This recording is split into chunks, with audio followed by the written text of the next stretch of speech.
ইউক্রেনের সঙ্গে যুদ্ধে দেশটির সেনাদের একের পর এক তাক লাগিয়ে দিচ্ছে রাশিয়া। প্রতি রাতে রাশিয়ার ড্রোন হামলায় একেবারে বিপর্যস্ত গোটা ইউক্রেন। এক এক রাতে ৭০০টির বেশি ড্রোন হামলা চালিয়ে জেলেনস্কির মনে ভয় ঢুকিয়ে দেয়া এই ড্রোনগুলো আদতে রাশিয়ার নয়, ইরানের তৈরি।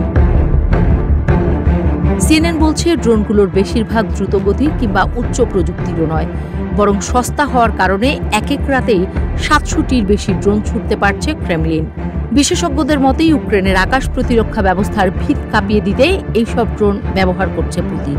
ইরানের কাছ থেকে শাহেদ ড্রোন কিনেছিল রাশিয়া। একদিকে ড্রোনগুলো সস্তা, কিন্তু ইউক্রেনকে আবার এগুলো ঠেকাতে ব্যবহার করতে হচ্ছে দামি গোলা বারুদ। এটা বুঝতে পেরেই মজা পেয়ে যায় রাশিয়া। এখন নিজেই প্রতি মাসে হাজার হাজার এই ধরনের ড্রোন তৈরি করছে তারা। বড় বড় কারখানাও গড়ে তুলেছে মস্কো।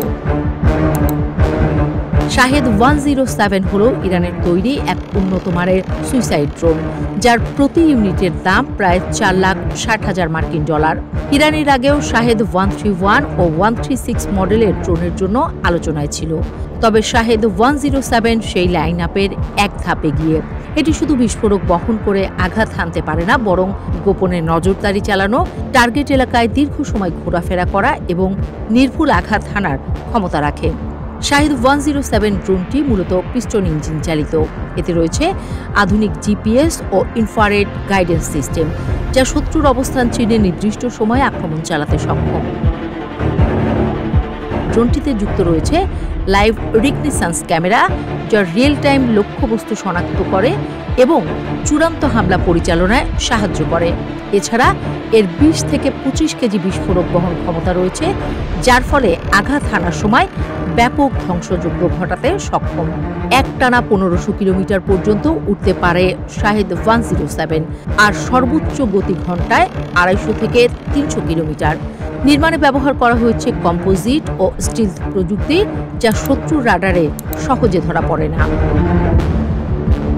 তবে শাহেদ 131 বা 136 মডেলের তুলনায় শাহেদ 107 এর দাম প্রায় 10 গুণ বেশি। এর পেছনে মূল কারণ হল উন্নত প্রযুক্তি, high resolution camera, electronic jamming প্রতিরোধ ক্ষমতা এবং নিখুঁত গাইডেন্স সিস্টেম। এই বৈশিষ্ট্যগুলোই একে ইরানের তৈরি ড্রোন সিরিজের এক মাস্টারপিসে পরিণত করেছে। আর এই শাহেদ ড্রোনের কারণেই ইরানের সঙ্গে 12 দিনের যুদ্ধে রীতিমতো নাস্তানাবুদ হতে হয়েছে ইসরায়েলকে। তাদের শক্তিশালী আকাশ প্রতিরক্ষা ব্যবস্থাকেও বুড়ো আঙ্গুল দেখিয়েছিল ইরান।